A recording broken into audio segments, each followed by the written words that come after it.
And the former, whether states, companies, or individuals, can't be trusted to act in the interest of those they have power over. China hacked into our systems. They have control or have the ability to get into our energy grid and all of our other infrastructure here in this country. They've also been listening to our phone lines.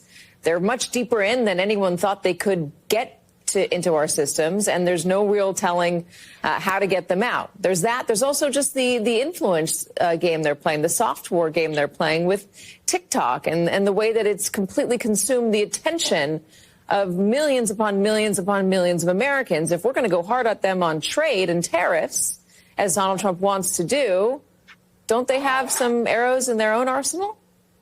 They do. And of course, I mean, the United States doesn't talk about its cyber surveillance and espionage in China. Rest assured that the Americans are trying to give as hard as they get.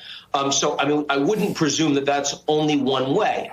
Now, look, the United States is incredibly powerful.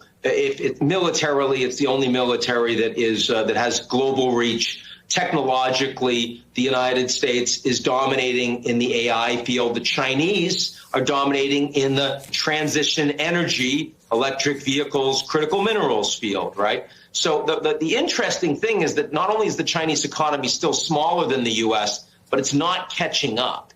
The last few years have not brought them materially closer, and that's a real challenge for them.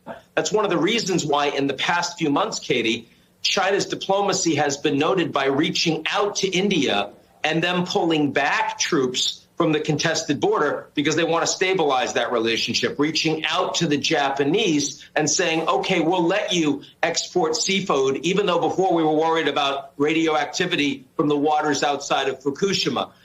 Outside of the U.S. relationship, the Chinese have shown that this is not the strongest time for them, and they want stability, in part because they understand the U.S.-China relationship is likely to get much worse. So Trump is correct